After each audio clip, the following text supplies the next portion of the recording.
Smoking and drinking is injurious to health. It causes cancer. ধূমপান এবং মদ্যপান স্বাস্থ্যের পক্ষে হানিকারক, এটি ক্যান্সারের কারণ।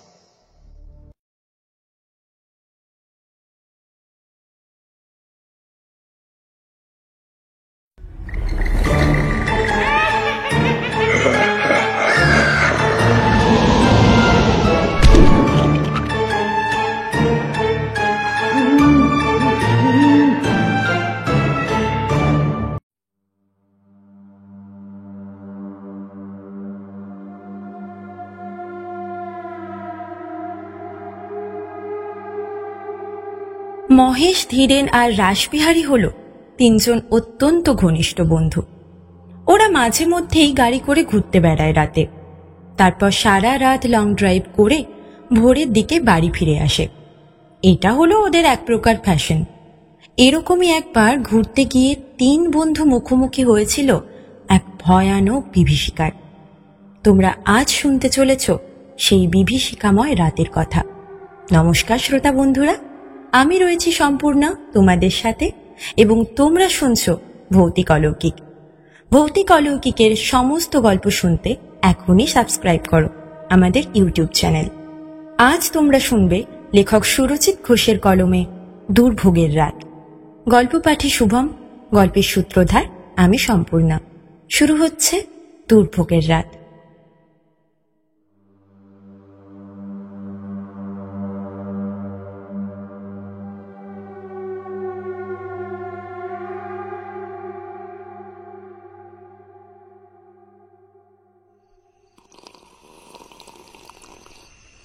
কিরে মহেশ, অনেকদিন হলো আমরা তো কোথাও নতুন জায়গায় বেড়াতে যাই না।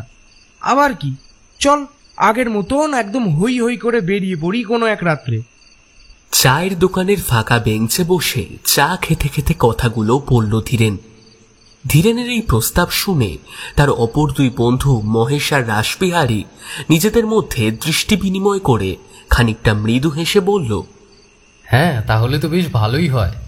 অনেকদিন হলো আমরা রাতের বেলা কোথাও ঘুরতে বেরোইনি। মহেশের কথা শেষ হতে না হতেই রাসবিহারী চায়ের শূন্য ভাঁড় ডাস্টবিনে ছুঁড়ে ফেলে দিয়ে বলল, ধীরেন, তাহলে চল আমরা সামনের রবিবার রাতের বেলায় অচেনা অজানা কোনো একটা জায়গা থেকে ঘুরে আসি। বেশ অ্যাডভেঞ্চার হবে কিন্তু বিষয়টা। আমার কোনো আপত্তি নেই। সামনের রবিবার আমি পুরোপুরি ফাঁকা, সারাদিন বাড়িতেই থাকবো, ফুল রেস্ট নিয়ে নেব। তাই রাত্রের বেলার দিকে বেরোনো যেতেই পারে। কিরে মহেশ, তোর কোনো আপত্তি নেই তো সামনের রবিবার রাতের বেলায় সময় ঠিক করলে? আরে না না ভাই, আমার বিন্দু মাত্র কোনো আপত্তি নেই। সামনের রবিবারই তাহলে চল। তবে হ্যাঁ, কটার সময় যাচ্ছি সেটা আমায় একটু জানিয়ে দিবি, তাহলেই হবে। হ্যাঁ, সে তো অবশ্যই দেব।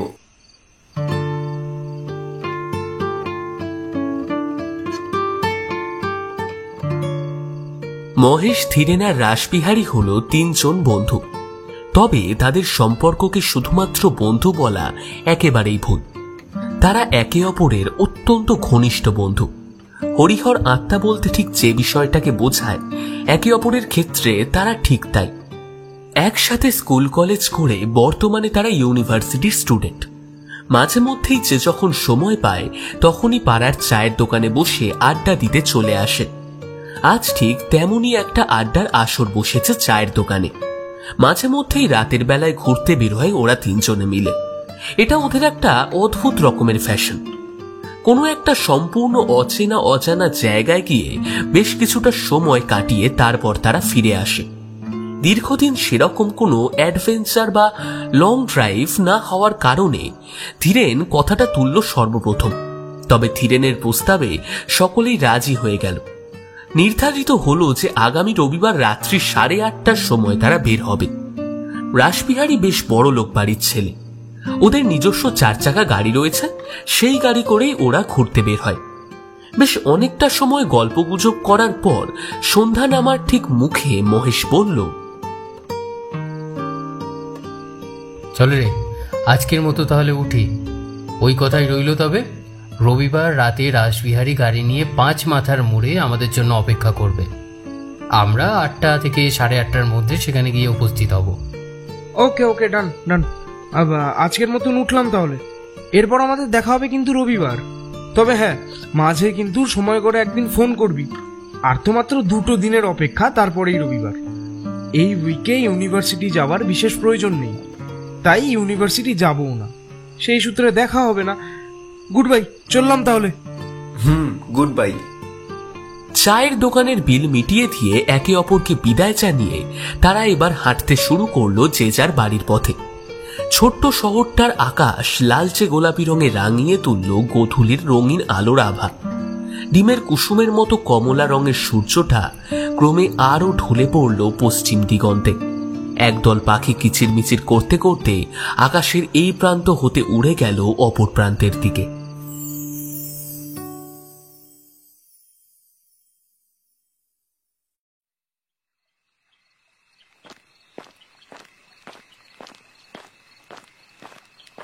বাবারে, প্রায় 8:15 বেজে গেল। সর্বনাশ করেছে। তাহলে বোধহয় আমার জন্যই আজকে দেরি হয়ে যাবে। না না না, আর একটু তাড়াতাড়ি পা চালিয়ে 5 মাথার মোড়ের দিকে যাই। আমার জন্য হয়তো রাসবিহারী আর ধীরেন অপেক্ষা করছে। হাতঘড়িটার দিকে তাকিয়ে চলার গতিবেগ আরো বেশ অনেকটা বাড়িয়ে দিল মহেশ। আজ রবিবার, আজ তাদের রাতের বেলায় ঘুরতে যাওয়ার দিন। বের হওয়ার সময় হঠাৎ এমন একটা কাজ পড়ে গেল যে সেই কাজটা মিটিয়ে বের হতে হতে একটু দেরি হয়ে গেল তার। মহেশ নিজের মনেই কথাগুলো বলতে বলতে সে 5 মাথার মোড়ে এসে দেখল সেখানে কেউ কোথাও নেই। তার 2 জন বন্ধু এখনো এসে উপস্থিত হয়নি সেথায়। প্যান্টের পকেট থেকে মোবাইল ফোনটা বের করে মহেশ ধীরেনকে ফোন করতেই ফোনের অপর প্রান্ত হতে ভেসে এলো ধীরেনের কণ্ঠস্বর। হ্যালো। হ্যাঁ রে মহেশ, বল। এই জাস্ট 5 মিনিট ওয়েট কর, আমি এক্ষুনি পৌঁছচ্ছি। কি ব্যাপার রে ধীরেন তোদের? আমি এখানে এই মাত্র এসে উপস্থিত হলাম, কিন্তু এখানে এসে দেখি তোদের কারোরই পাত্তা নেই, না তোর না রাসবিহারীর।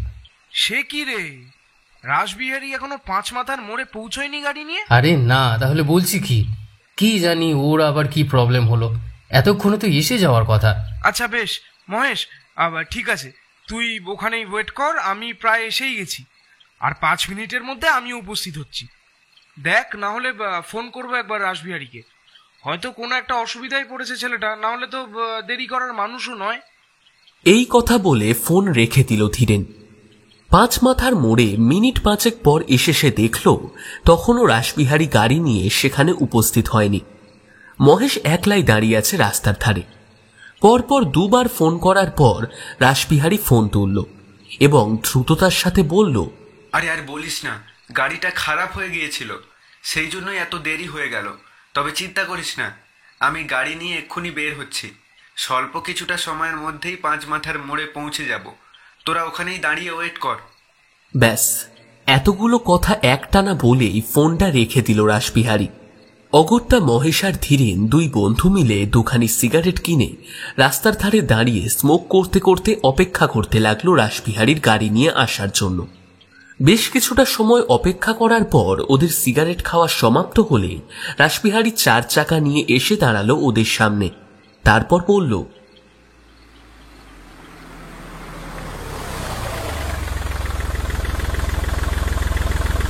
নে নে ভাই, এমনিতেই বেশ অনেকটা সময় দেরি হয়ে গেছে, আর একদম দেরি করা যাবে না। চট জলদি তোরা গাড়িতে উঠে আয়, তারপর বাকি সমস্ত কথা বলবো। রাসবিহারীর কথা শুনে ধীরেন আর মহেশ গাড়ির মধ্যে উঠে পড়ল। গাড়িতে উঠে সিটে বসে রাসবিহারীর উদ্দেশ্যে খানিকটা মজা করেই ধীরেন বলল, হ্যাঁ রে রাসবিহারী, তোর গাড়িটা কি থেকে থেকে আজকেই খারাপ হতে হলো? খারাপ হওয়ার কি আর দিন পাইনি নাকি? তা যা বলেছিস ভাই ধীরেন, আসলে আমার কপালটাই পোড়া, আর কি বলবো। 8টার সময় গাড়ি নিয়ে বের হওয়ার জন্য গ্যারেজে ঢুকে দেখি গাড়ি আর কিছুতেই স্টার্ট নিচ্ছে না। তারপর আর কি, মেকানিক ডেকে এনে গাড়ি ঠিকঠাক করতে করতেই এতটা দেরি হয়ে গেল। কথাগুলো বলতে বলতেই গাড়িতে স্টার্ট দিল রাসবিহারী। ওদের গাড়িটা এবার চলতে শুরু করলো শহরের রাস্তা ধরে।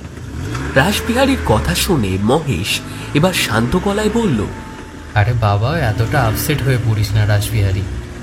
তেমন কোনো দেরি হয়নি এখনো, এই তো সবেমাত্র 8:30 বাজে, এখনো গোটা রাত বাকি আছে।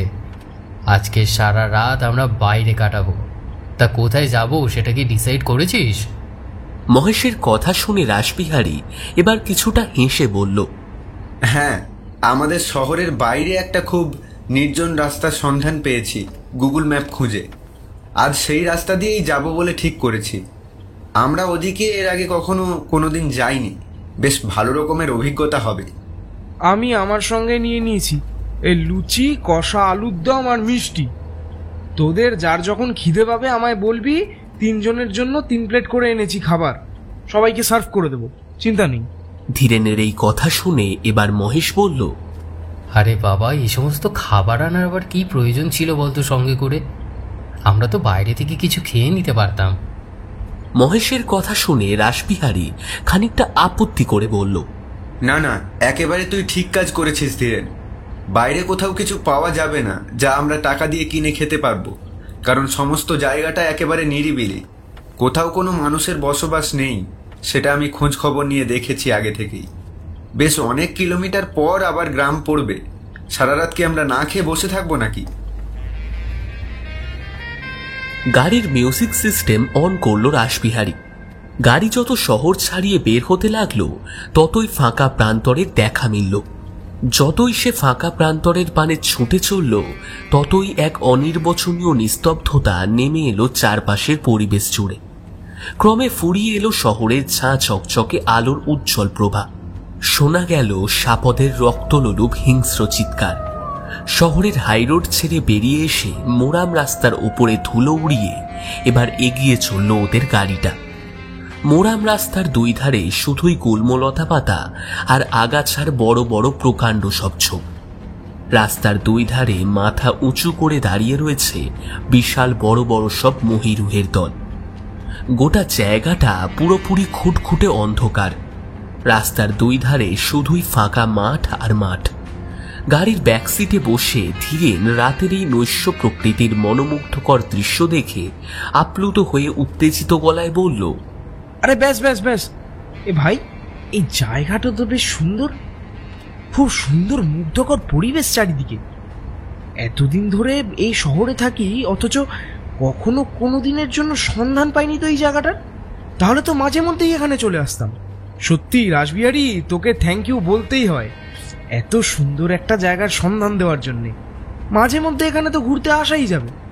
এই সব জায়গা আমার মতন প্রকৃতিপ্রেমিক মানুষের কাছে যাকে বলে একেবারে স্বর্গ। প্রকৃতিপ্রেমী মানুষরা এরকম জায়গার মধ্যেই প্রকৃত সুখ খুঁজে পায়।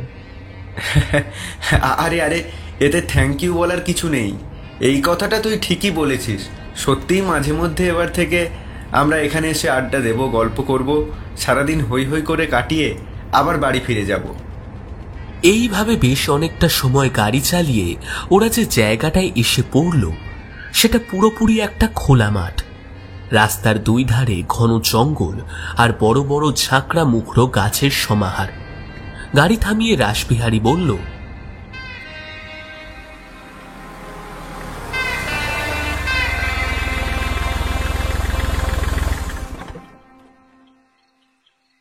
এইখানে নেমে কিছুটা সময় কাটানো যাক, তারপর বরং আবার সামনের দিকে এগোনো যাবে। হ্যাঁ, সেই বরং ভালো। রাসবিহারীর কথা শুনে মহেশ আর ধীরেন সকলেই সম্মতি জানালো তার কথায়।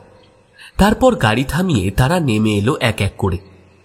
মহেশ খুব সুন্দর গিটার বাজাতে পারে আর গানের গলা ধীরেনের ভালো। আসার সময় মহেশ নিজের গিটারখানা সঙ্গে করে নিয়ে আসার কথা ছিল, সে মোটেও সেটা ভুলে যায়নি। এই রকম রাতে ওরা একটু গান বাজনার মাধ্যমেই মজা করে সময় কাটায়। গাড়ি থেকে নেমে হেডলাইটের হলদেটে আলোর সামনে নরম কচি ঘাসের মেঝেতে এসে বসল 3 জন।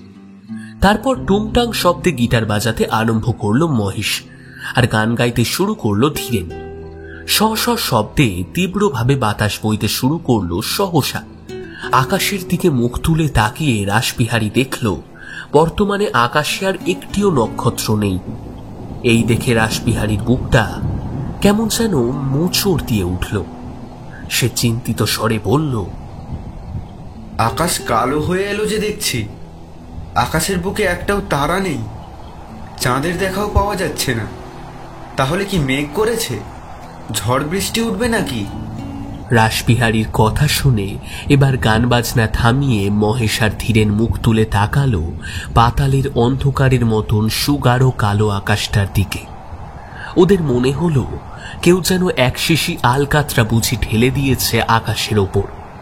কোনো একটি নক্ষত্র ওদের চোখে পড়ল না।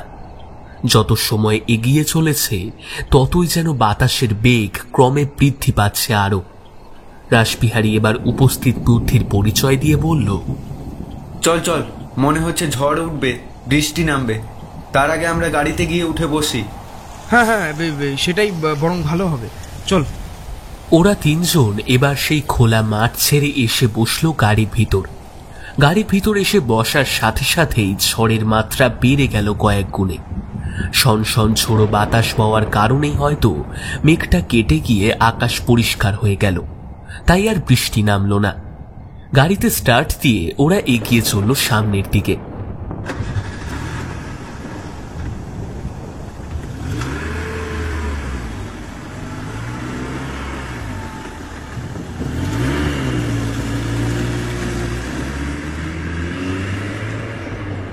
সেই মোরাম রাস্তা ধরে ওদের গাড়ি যত এগোতে লাগলো ততই যেন দুপাশের জঙ্গলের পরিমাণ বাড়তে লাগলো একটু একটু করে।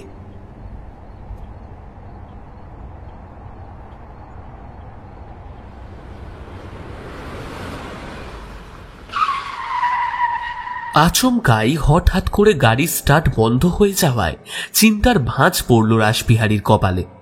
একটা তীব্র যান্ত্রিক শব্দ করে গাড়িটা থেমে গেল মাঝপথে। মহেশ চিন্তা মিশ্রিত গলায় বলল, হে কি রে রাসবিহারী, হঠাৎ করে গাড়ি এরকম শব্দ করে থেমে গেল যে? আবার খারাপ টারাপ হয়ে গেল নাকি?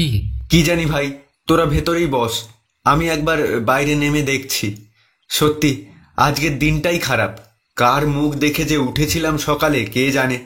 আসার সময় গাড়িটা প্রবলেম করলো, মেকানিক ডেকে সারালাম, তাতেও যে এখন কি হলো ভগবান জানে। মাত্রাতিরিক্ত বিরক্তির সাথে গজগজ করতে করতে গাড়ির সিট বেল্ট খুলে নিচে নেমে এলো রাসবিহারী। বাতাসের বেগ কিছুটা কমে এসেছে। বেশ অনেকটা সময় ধরে নানাভাবে চেষ্টা করার পরে সম্পূর্ণ ব্যর্থ হয়ে রাসবিহারী ফিরে এসে মহেশ আর ধীরেনের উদ্দেশ্যে কাঁচুমাচু মুখে বলল, আবার গাড়িটা খারাপ হয়ে গেছে। অনেক চেষ্টা করেও কিছুতেই কিছু করে উঠতে পারছি না। সে কি রে, এবার তাহলে কি হবে বলতো? এই আজকে রাতটা কি আমরা এখানেই কাটাবো নাকি? ধীরেনের প্রশ্নের উত্তরে রাসবিহারী বলল, না না, খারাপ গাড়ির মধ্যে বসে থেকে কি লাভ? তার থেকে বরং ভালো আমরা একটু হেঁটে হেঁটে এগিয়ে যাই সামনের দিকে। যদি কোনো গ্রাম পাই আজকের রাতটা সেখানেই আশ্রয় নেব। আর কপাল ভালো থাকলে কোনো গ্যারেজও খোলা পেয়ে যেতে পারি, মিস্ত্রি ডেকে এনে গাড়িটা বাগিয়ে নেওয়া যাবে তখন। ধীরেন, রাসবিহারী আর মহেশ গাড়ি থেকে নেমে এবার হাঁটতে শুরু করলো সামনের দিকে। আচমকাই গুরু গুরু শব্দে গর্জে উঠল মেঘ। কালো অন্ধকারে নিমজ্জিত গগনবক্ষে লকলকে বিষাক্ত সাপের মতো ইন্দ্রদেবের তলোয়ার প্রবাহিত নদীর ধারার ন্যায় বয়ে গেল এ প্রান্ত থেকে ও প্রান্তর পানে। হায় ভগবান, প্রকৃতি কি তাদের সাথে আর ছলনা করছে নাকি? এই তো খানিকক্ষণ আগেই আকাশের বুক থেকে সমস্ত কালো মেঘের চাদর সরে গিয়েছিল, আর এখন কোথা থেকে আবার আষাঢ়ের ন্যায় ঘন কালো মেঘ এসে ভর্তি করে দিচ্ছে গগনবক্ষ।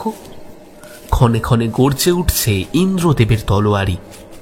নিশ্চিতভাবে এবার বৃষ্টি নামবেই, এই আশঙ্কা করে রাসবিহারী তার দুই বন্ধুর দিকে তাকিয়ে বলল, এ কি রে, এই যে আকাশ একেবারে মেঘমুক্ত হয়ে গিয়েছিল, এখনই আবার গোটা আকাশ জুড়ে মেঘ এলো কোথা থেকে? আকাশের যা অবস্থা দেখছি তাতে হয়তো কিছুটা সময়ের মধ্যে ঝমঝম করে বৃষ্টি নামবে। এবার তাহলে কি করব? রাসবিহারীর মুখের কথা শেষ হতে না হতেই এইবার টুপটাপ শব্দে বৃষ্টি নেমে এলো ধরাতলে।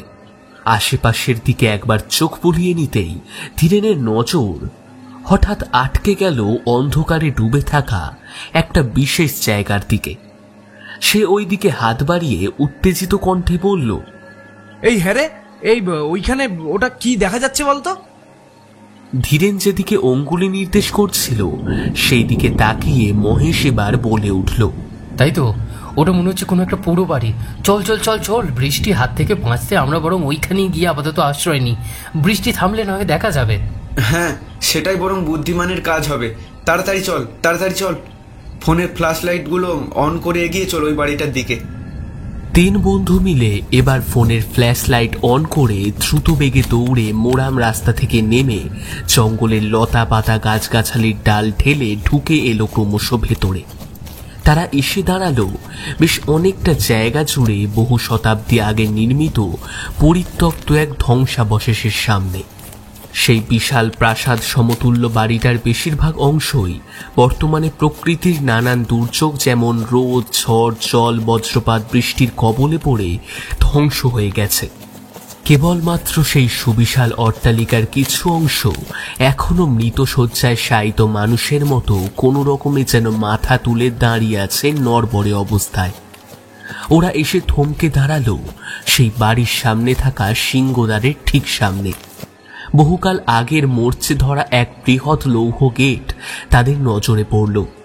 এতটুকু সময় নষ্ট করা যাবে না বুঝে রাসবিহারী সেই লোহার গেট ঠেলা মেরে তা খুলতে যাবে, ঠিক এমন সময় হঠাৎ করে ক্যাচ ক্যাচ শব্দ করে আপনা হতেই নিজে থেকে গেটটা খুলে গেল।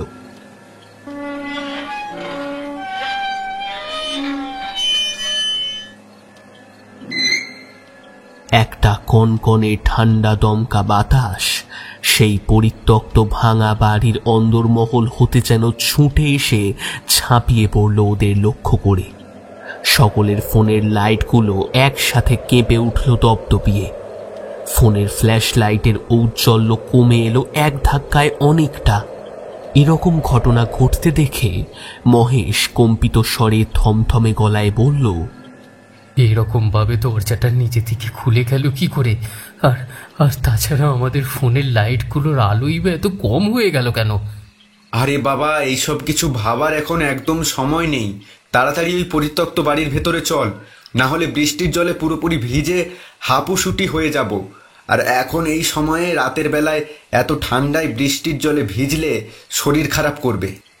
বন্ধুদের কথা শুনে মহেশ লোহার ফটক পেরিয়ে সেই অট্টালিকার ভেতর ঢুকে এলো ঠিকই, কিন্তু তার বুকের মধ্যিখানটা কেমন যেন মোচড় দিয়ে উঠল।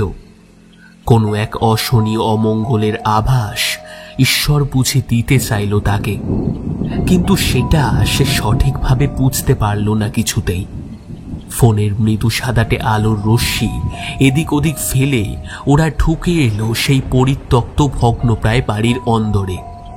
চারিদিকে কেবলমাত্র মাকড়সার ঝুল আর অফুরন্ত ধুলোর স্তূপ। কড়িবর্গার কাঠ থেকে ঝুলছে ছোট বড় নানান মাপের নানান আকৃতির সব চামচিকি। হঠাৎ করে তাদের বসত বাড়িতে আজকের নিশুতি রাতে নতুন 3 জন সদস্যের আগমন হওয়ার কারণে তারা যে বিরক্ত হয়েছে তা বিলক্ষণ বোঝা গেল, কারণ তারা কিচকিচিয়ে শব্দ করে উঠল। ধীরেন ইতিউতি দৃষ্টি মেলে ভালো করে চারপাশটায় একবার চোখ বুলিয়ে নিয়ে বলল, হ্যাঁ রে, এই এমন ধারা জনমানবহীন ফাঁকা প্রান্তরে এত বড় অট্টালিকা নির্মাণ করা হয়েছিল কি কারণে? আর এই বাড়িটাই আসলে বা কি ছিল? ধীরেনের এই প্রশ্ন শুনে কেউই কোনো উত্তর দিতে পারল না সঠিকভাবে, কারণ তাদের মধ্যে থেকে কেউ জানে না এই বাড়িটা আসলে ঠিক কিসের জন্য এখানে তৈরি করা হয়েছিল, অথবা এই বাড়িটা কাদের জন্য ছিল। কয়েক সেকেন্ড পুরোপুরি চুপ থাকার পর অন্ধকারের মধ্যে থেকে কে যেন ফিসফিসিয়ে ধীরেনের কানের কাছে মুখ নিয়ে এসে বেশ অস্বাভাবিক রকমের খনা গলায় নাকি সুরে বলল, এইটা আজ থেকে বহু বছর আগে এখানকার জমিদার বাড়ি ছিল। এইটুকু জানো না তোমরা? কে কে কথা বললো? প্রায় একরকম কে কে শব্দে চিৎকার করে উঠল ধীরেন। তার কানের কাছে মুখ এনে যে কথাগুলো বলেছে সে যে তার বাকি 2 জন বন্ধুদের মধ্যে কেউ নয়, এটা অন্ধকারে চোখ ভালো দেখতে না পেলেও সে বিলক্ষণ বুঝতে পেরেছে, কারণ সে তার অপর 2 জন বন্ধু অর্থাৎ মহেশ আর রাসবিহারীর গলার আওয়াজ খুব ভালোভাবে চেনে। ওদের কারোর গলার স্বর মোটেও এই রকম অস্বাভাবিক নাকি সুরের খনা নয়। ধীরেনকে আচমকা চেঁচিয়ে উঠতে দেখে প্রথমটায় বেশ চমকে গেল অন্য 2 জন। তারপর জিজ্ঞেস করল, এই এই এই ধীরেন, কি হলো রে? হঠাৎ করে এমন কেকে বলে চিৎকার করে উঠলি যে? ধীরেনের গলা ততক্ষণে পুরোপুরি শুকিয়ে কাঠ হয়ে গিয়েছে নিদারুণ ভয়ে। একটা শুকনো ঢোক গিলে কোনো রকমে সে বলল, এইমাত্র কে যেন আমার কানে কানে ফিসফিস করে বলল এটা নাকি আজ থেকে বহু বছর আগে এখানকার জমিদার বাড়ি ছিল। তোর কি মাথা খারাপ হয়ে গেল নাকি? এখানে তুই, আমি আর মহেশ ছাড়া অন্য কোনো মানুষ নেই। তাহলে কে তোর কানে কানে এ সমস্ত কথা বলবে? জানি না রে, তবে এটুকু বলতে পারি যে কেউ নিশ্চয়ই এখানে উপস্থিত ছিল, যে আমায় কথাগুলো বলেছে খুব সন্তর্পণে। আরে না না, এখানে কেউ নেই আমরা তিনজন ছাড়া। তাহলে কে তোকে এই সমস্ত কথা বলতে যাবে বল দেখি? আমার মনে হচ্ছে তুই হয়তো কিছু ভুল শুনেছিস ধীরেন। আরে মাঝে মধ্যেই আমরা এভাবে নানান সময় অবচেতন মনে ভুল শুনে থাকি। না না না না না না, আমি আমি আমি কিছুতেই ভুল শুনিনি।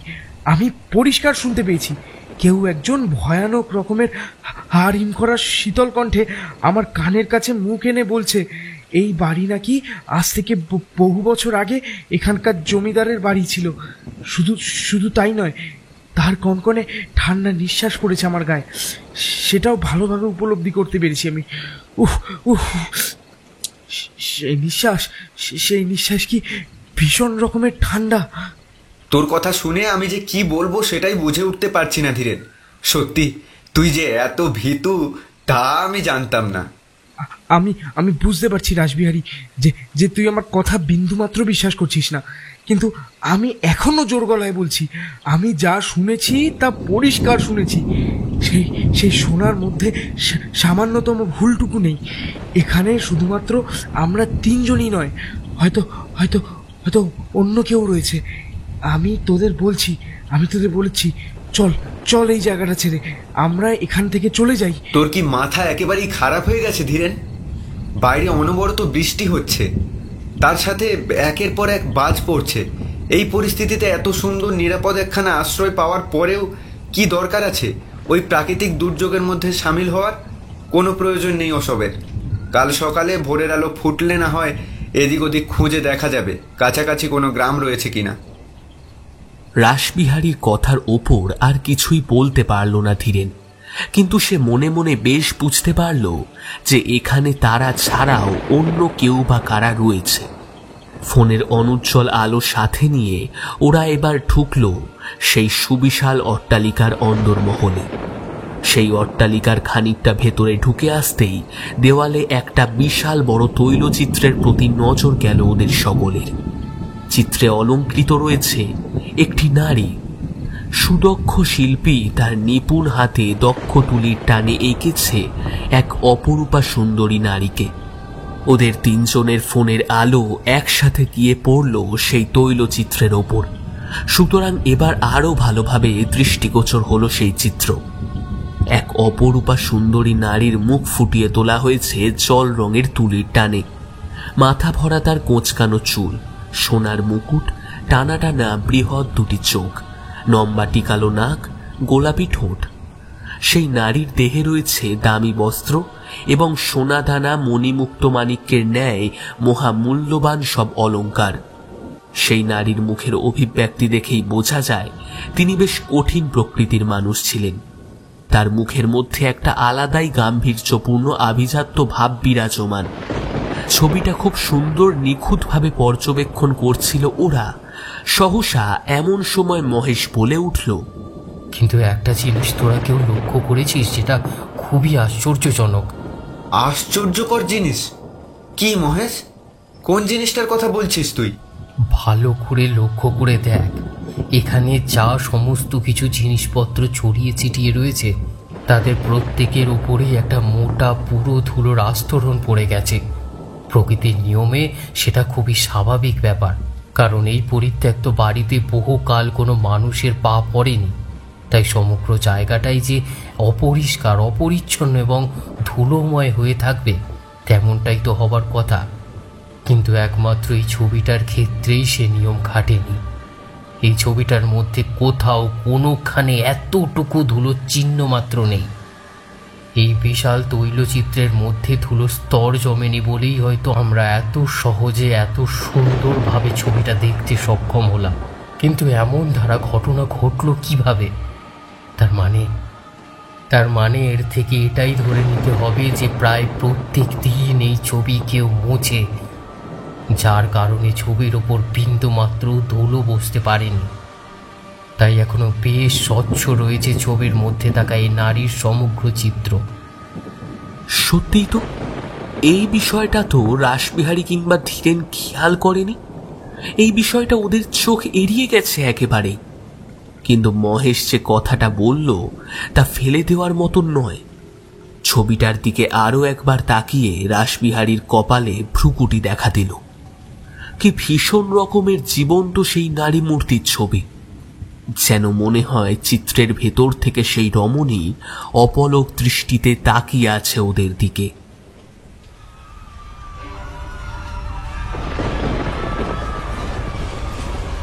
উচ্চরবে বিকট চিৎকার করতে করতে কয়েকটা কালো কালো ছায়ামূর্তি ধূপধাপ শব্দে প্রাণপণে দৌড়ে চলে গেল ঠিক ধীরেনের গা ঘেঁষে। মারাত্মক রকম ভয় পেয়ে গেল ধীরেন। এবার আর তার কোনো ভুল হয়নি। সে ঠিকই উপলব্ধি করেছিল এই ভাঙা বাড়িতে তারা ছাড়া আরো অনেকে রয়েছে। এইমাত্র সচক্ষে সে তাদের দেখল, সেই কালো কালো কুচকুচে শরীরগুলো। তবে ওরা যেন রক্ত মাংসে গড়া জীবন্ত মানুষ নয়, বায়বীয় উপাদান দ্বারা নির্মিত কালো কালো অতৃপ্ত প্রেতের দল। হাত পা ক্রমে অবশ হয়ে গেল তার, কিন্তু সে আর কাউকে কিচ্ছু বলতে পারল না। কারণ ধীরেন জানে তার কথা কেউই বিশ্বাস করবে না। ভগ্নপ্রায় সেই বিশাল অট্টালিকার একটি পরিষ্কার গোছের জায়গায় এসে বিশ্রাম নেওয়ার জন্য তারা তিন বন্ধু এক জায়গায় বড় থামের সাথে গা এলিয়ে বসল। রাত্রিক্রমে গভীর হতে নিজেদের অজান্তেই এক এক করে ঘুমিয়ে পড়ল তারা। গভীর রাতে ধীরেনের ঘুমটা ভেঙে গেল একটা খিলখিলে ভয়ানক মেয়েলি গলার অট্টহাসির শব্দ শুনে।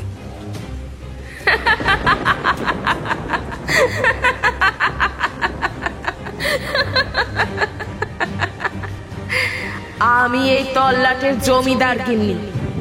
আমার কথায় এখানে বাঘে গরুতে এক ঘাটে জল খায়। সেখানে সামান্য কয়েকজন দরিদ্র প্রজা খাজনা না দিতে পারার দরুন আমার কথার অমান্য হয়েছে। তাদের এত বড় স্পর্ধা যে তারা আমার বিরুদ্ধে বিদ্রোহ ঘোষণা করেছে। প্রহরী, প্রহরী, কে কোথায় আছো? তোমরা এখনই যাও, গ্রাম থেকে ওই হাড় হাবাতে গুলোকে নিয়ে এসো।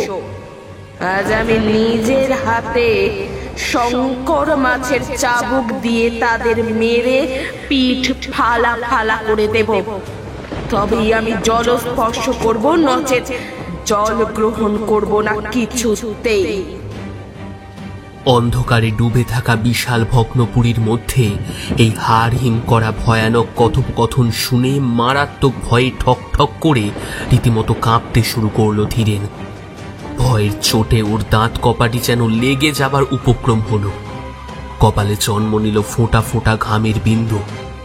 কোনো রকমে কম্পমান হাতে কপালের ঘাম মুছে সে দেখল তার পাশে শুয়ে থাকা মহেশ এবং রাসবিহারী চোখের পাতা খুলল আস্তে আস্তে।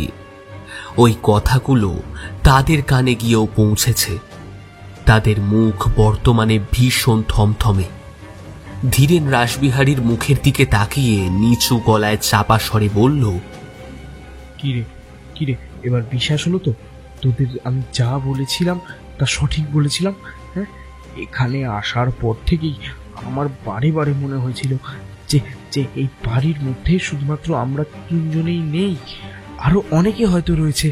সে কথা আমি তোদের বলেও ছিলাম, কিন্তু তোরা কেউ আমার কথা বিন্দু মাত্র বিশ্বাস করিসনি। এবার দেখছিস তো আমি সঠিক বলেছি কিনা? পই পই করে তখন বলেছিলাম এই বাড়ি ছেড়ে চলে যেতে। হ্যাঁ, আগাগোড়া মনে হয়েছিল এই বাড়িটা মোটেও স্বাভাবিক নয়, কিন্তু তোরা আমার কথা শুনলি না। ধীরেনের কথা শুনে মহেশ এবার কোনো রকমে বলে উঠল, আচ্ছা সেই সব না হয় ঠিক আছে, যা হবার ছিল তা হয়ে গেছে। সেই সব পুরনো জিনিস ভেবে কোনো কাজ নেই। বর্তমানে এখন আমাদের দেখতে হবে যে ঘটনাটা আসলে ঠিক কি ঘটছে। এরকম একটা জনমানবহীন ফাঁকা প্রান্তরে এই ভগ্ন বাড়ির ভিতরে রাতের আধারে মহিলা এলো কোথা থেকে, যে আবার নিজেকে জমিদার গিন্নি বলে পরিচয় দিচ্ছে? এটা কোনো পাগলির কাজ নয় তো? মহেশের কথা শুনে এবার মনের মধ্যে বল যেন পুনরায় ফিরে পেল রাসবিহারী। তার চোখ মুখ চুড়ে খেলে গেল বিদ্যুতের ছটা। সে উত্তেজিত কণ্ঠে বলল, ঠিক, মহেশ একেবারে ঠিক কথা বলেছে। সত্যি গোটা বিষয়টাকে আমাদের যুক্তি দিয়ে দেখা উচিত। এখন বৃষ্টি পুরোপুরি থেমে গেলেও কিছুক্ষণ আগে অবধি ঝমঝম করে বৃষ্টি হচ্ছিল মুষলধারে। হয়তো আমাদের মতোই কোনো একটা মেয়ে বৃষ্টির হাত থেকে বাঁচার জন্য আশ্রয় নিয়েছে এই পরিত্যক্ত ভাঙা বাড়িতে। আর সেই মেয়েটার হয়তো মাথায় গণ্ডগোল রয়েছে, অর্থাৎ সে হয়তো মানসিকভাবে ভারসাম্যহীনা, তাই সে এমন ধারা কথাবার্তা বলছে। আবার এমনটাও হতে পারে যে এখানে কোনো জঘন্য দুষ্কৃতিমূলক কাজ করা হয়, আর সব কিছুর থেকে গোপনীয়তা বজায় রাখার জন্যই আমাদের এইভাবে ভয় দেখানোর চেষ্টা করা হচ্ছে। কিন্তু আমরাও এই যুগের ছেলে, তাই কিছুতেই ভয় পাবো না এত সহজে। রাসবিহারীর কথা শুনে একটাও প্রতিবাদ করল না ধীরেন, কারণ সে জানে ওরা যা সমস্ত কিছু বলছে তা আদেও সঠিক নয়। এই জগতে সবকিছু যুক্তি দিয়ে ব্যাখ্যা করা যায় না। আমাদের পৃথিবীতে এখনো বহু এমন জিনিস রয়েছে যার ব্যাখ্যা বৈজ্ঞানিকরা এখনো অবধি দিয়ে উঠতে পারেনি। সে সমস্ত জিনিস অধরাই থেকে গেছে সকলের কাছ থেকে। মহেশ রাসবিহারীর দিকে তাকিয়ে জিজ্ঞেস করল, তাহলে এবার আমাদের কি করণীয়? কি করব আমরা এখন? কি আবার করব? সেই মহিলার অট্টহাসি যেদিক থেকে ভেসে আসছে সেই দিক অনুসরণ করে এগিয়ে যাব। বিষয়টা একবার নিজের চোখে দেখতেই হবে আমাদের। সেরকম হলে পুলিশকে ফোন করব। যদি সত্যিই এই পুরনো ভাঙা পরিত্যক্ত বাড়ি কোনো দুষ্কৃতিমূলক জঘন্য অপরাধীদের ডেরা হয়, তাহলে আজই হবে তাদের শেষ রাত। রাসবিহারীর কথায় এবার আপত্তি তুলে ধীরেন বলল, আমি কিন্তু শেষবারের মতন বলছি, তোরা যা করতে চলেছিস সেটা কিন্তু একেবারেই ভুল। এখানে কোনো পাগলি কিংবা কোনো জঘন্য দুষ্কৃতিমূলক অপরাধীর বসবাস নেই। এখানে যাদের বসবাস রয়েছে তারা আমাদের ইহজগতের কোনো বাসিন্দা নয়। আমি বুঝতে পারছি এই পরিত্যক্ত ভগ্নপুরী আসলে একাধিক অতৃপ্ত আত্মার বাসভূমি। জাস্ট সেট আপ ধীরেন, তোর মাথাটা একেবারে খারাপ হয়ে গেছে। ওইসব ভূত প্রেত আমরা কিছুই মানি না। তোর যদি ভয় লাগে তুই এখানেই থাক, আমরা যাচ্ছি সামনের দিকে। এই কথা বলে রাসবিহারী এবং মহেশ এগিয়ে গেল সেই দিকে, আর ধীরেন বেরিয়ে এলো ওই ভাঙা পরিত্যক্ত বাড়ির বাইরে। এখন বৃষ্টি পুরোপুরিভাবে থেমে গেছে। পথঘাট ভীষণ রকমের জলমগ্ন ও কাদাপ্রাপ্ত। একটা মস্ত বড় গাছের মগডালে বসে কর্কশ্বরে চিৎকার করছে একখানি কালো পেঁচা। সেই ভগ্নপ্রায় বাড়ির বাইরে আসার কিছুক্ষণ পরেই ধীরেনের কানে এলো তার অন্য দুই বন্ধুর বিকট আর্তচিৎকার। নির্ঘাত কোনো না কোনো বিপদের মুখোমুখি হয়েছে ওরা। এই ভেবে ধীরেন সেই ভাঙা বাড়ির দিকে দৌড়াতে যাবে, ঠিক এমন সময় তার নজরে পড়ল ঊর্ধ্বশ্বাসে দৌড়ে বাইরে বেরিয়ে আসছে রাসবিহারী আর মহেশ। তারা হাঁপাতে হাঁপাতে দৌড়ে এসে এক প্রকার প্রায় মাটির ওপর আছাড় খেয়ে পড়ল। তাদের এই অবস্থা দেখে ধীরেন ভীষণ অবাক হয়ে জিজ্ঞেস করল, একিরে কি হলো তোদের? এরকম চিৎকার করতে করতে পাগলের মতন বাইরে এলি কেন? কিছু দেখেছিস নাকি? ধীরেনের কথা শুনে মহেশ কোনো রকমে উত্তর দিয়ে বলল, তুই একেবারে ঠিকই বলেছিস ভাই। সত্যি এ জায়গা মোটেও স্বাভাবিক নয়। ওই বাড়ির মধ্যে অতৃপ্ত অশরীরী আত্মাদের বাস রয়েছে। আমরা সচক্ষে তাদের দেখেছি।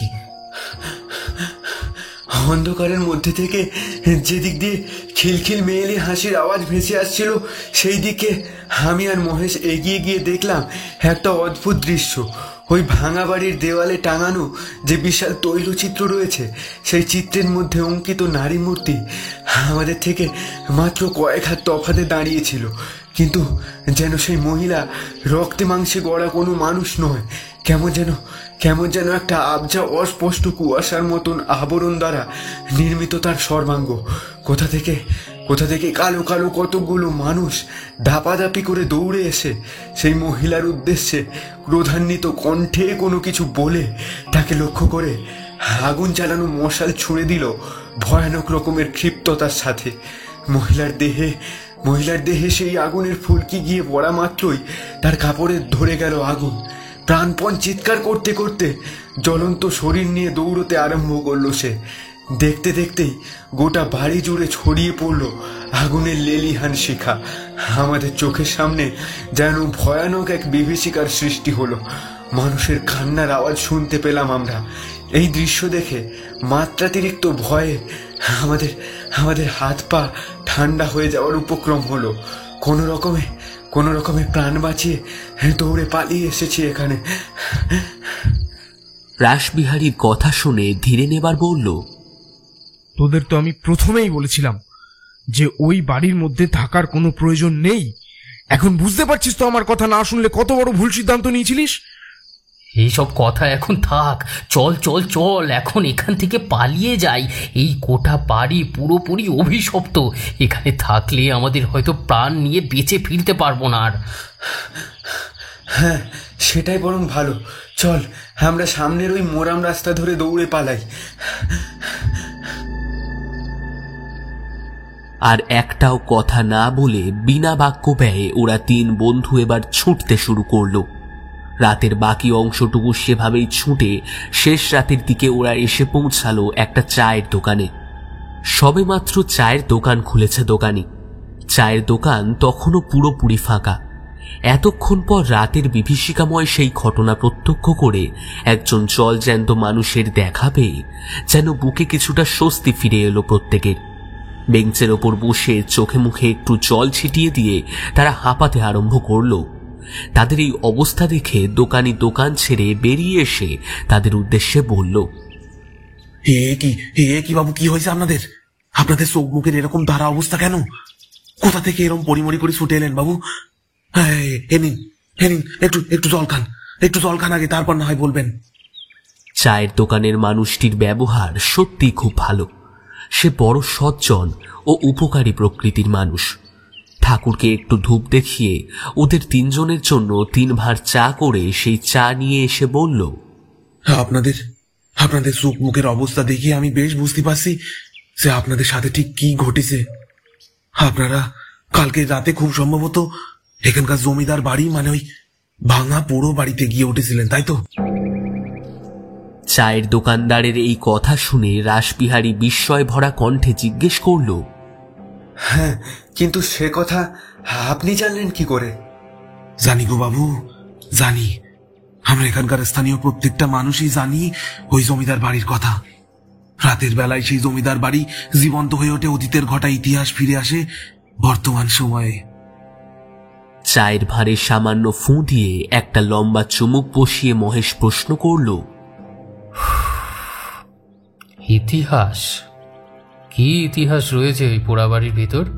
ওই পরিত্যক্ত ভগ্নপ্রায় বাড়িটি ছিল এখানকার জমিদার বাড়ি। সে আজ থেকে বহু কাল আগে জমিদার আমলের কথা। এখানকার শেষ জমিদার যে ছিল তার নাম হলো ভবতোষ পাল। ভবতোষ পাল মানুষটা ভালো হলেও দজ্জাল ছিল তার গিন্নি ননিবালা। আর এই ননিবালার ভয়ে ও দুঃশাসনে সকল প্রজার একেবারে জীবন অতিষ্ঠ হয়ে উঠেছিল। প্রতি বছর দরিদ্র কৃষক শ্রেণীর মানুষদের জমিদার গিন্নির হাতে খাজনা বাবদ তুলে দিত মোটা অঙ্কের অর্থ। যে বা যারা সেই টাকা দিতে অপারগ হতো, সেই বকেয়া খাজনার মাত্র সুদে আসলে খুব অল্প সময়ের মধ্যেই এতটাই বড় আকার ধারণ করত যে সে মানুষটার সমস্ত জমি, এমনকি নিজের ঘর বাড়ি সবকিছু দলিলপত্র তুলে দিতে হতো ওই জমিদার গিন্নির হাতে। এই সবই ছিল একটা কৌশল জমিদার গিন্নির, প্রজাদের সবকিছু আত্মসাৎ করার। ননিবালা এইভাবেই তখনকার দিনে নিরীহ মানুষদের উপর তার শোষণ চালাতো। যে সমস্ত প্রজারা খাজনা দিতে অপারগ হতো, অথচ তাদের সেরকম কোনো সম্পত্তি থাকতো না, তাদের জমিদার গিন্নি আত্মসাৎ করতে পারে, সেই সকল প্রজাদের কপালে নেমে আসতো চাবুকের বাড়ি। জমিদার গিন্নি নিজের হাতে তার শঙ্কর মাছের লেজের তৈরি চাবুক দিয়ে তাদের পিঠে মেরে ফালা ফালা করে দিত। কিন্তু সকল প্রজা এই অত্যাচার দীর্ঘদিন ধরে সহ্য করতে করতে একসময় প্রতিবাদী হয়ে উঠেছিল। ওই যে কথায় বলে না, দেয়ালে পিঠ ঠেকে গেলি যে কোনো মানুষই ঘুরে দাঁড়ায়, এই ক্ষেত্রেও হলো অনেকটা সেরমই ঘটনা। একদিন সকল প্রজা বিদ্রোহী হয়ে জমিদার বাড়িতে গিয়ে মশালের আগুন ছড়িয়ে দিল জমিদারের গিন্নির শরীরে। জমিদার গিন্নি সহ গোটা জমিদার বাড়ি জ্বলিয়ে পুড়ে ছাড়খাড় হয়ে গেল। শেষ হয়ে গেল জমিদার গিন্নির আজ্ঞা পালন করা প্রতিটা নিষ্ঠুর প্রহরীর দল। এরপর থেকে প্রায় প্রতি রাতেই নাকি জমিদার গিন্নি আর সেই সব মানুষদের অশরীরী আত্মারা ফিরে আসে ওই জমিদার বাড়ির ভেতরে। আগেও আপনাদের মতন বেশ কিছু মানুষ এখানে রাত কাটাতে গিয়ে এরম ঘটনার মুখোমুখি হয়েছে। তাদের মুখ থেকেই আমরা শুনেছি সেই সমস্ত কথা। তবে তবে আপনাদের আর কোনো ভয় নেই, বুঝলেন? আপনারা এখন পুরোপুরি নির্বিপদ। চায়ের দোকানির বলা কথাগুলো এখনো যেন বিশ্বাস করে উঠতে পারল না ওরা কেউ। হায় ভগবান, এমন ঘটনাও বাস্তবে ঘটতে পারে? এ যে তাদের পুরোপুরি ধারণার বাইরে। অতীতের ইতিহাসের পাতা থেকে উঠে আসা কিছু প্রেতের দল বর্তমান সময়ে সেই ঘটনার পুনরাবৃত্তি করছে প্রতি নিশীতে। এই বিষয় ভেবেই তাদের গায়ে কাঁটা দিয়ে উঠল। ধীরেন চায়ের দাম দিতে গেলে দোকানি প্রবল আপত্তি তুলে বলল, সিসি বাবু, আপনি কি করছেন? এই পরিস্থিতিতে আপনাদের 3 ভাত চা খাইয়ে আমি কি সেই জাতির দাম নেব? এতটা ছোট মনের মানুষ আমি নই বাবু। তবে হ্যাঁ, ফার্স্ট সকালে আপনাদের চা খাইয়েছি, এখন অব্দি আমার বউনি হয়নি। তাই খুচরো 1-2 টাকার মতন দিন, ব্যাস, তাহলেই আমার নিয়ম রক্ষা হবে। আপনাকে যে কি বলে ধন্যবাদ জানাবো দাদা, সে ভাষা আমাদের কারোরই জানা নেই। তাছাড়া ধন্যবাদ দিয়ে আপনাকে ছোট করতে চাই না। আপনি আমাদের বড় উপকার করলেন। আরেকটু উপকার করতে পারবেন?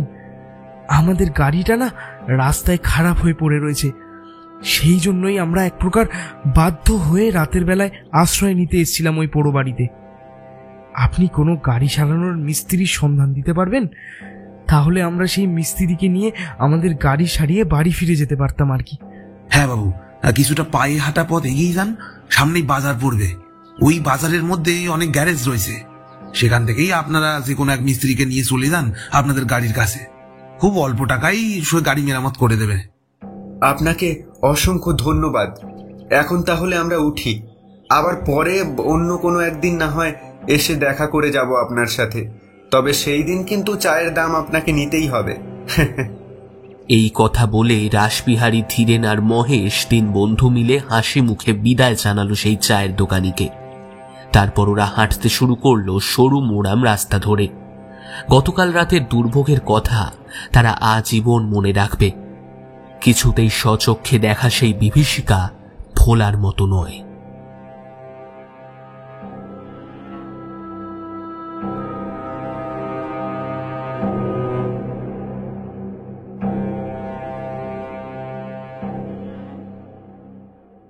শেষ হলো আমাদের আজকের গল্প দুর্ভোগের রাত। গল্প পাঠে শুভম, গল্পের সূত্রধার আমি সম্পূর্ণা। অন্যান্য চরিত্রে সূর্য, অতনু, দেবজিৎ, শুভদীপ সাহা এবং অমিতাভ। শব্দ সংযোজন এবং আবহে শুভম। প্রচ্ছদ শুভদীপ ব্যানার্জি। তাহলে কেমন লাগলো আমাদের আজকের গল্প? অবশ্যই কমেন্ট করে জানাবে। ভালো লাগলে লাইক, শেয়ার অ্যান্ড সাবস্ক্রাইব করে আমাদের পাশে থাকবে। বেশ, আজকের মতো তবে চলি। ফিরছি খুব শীঘ্রই নতুন গল্প নিয়ে। শুভরাত্রি।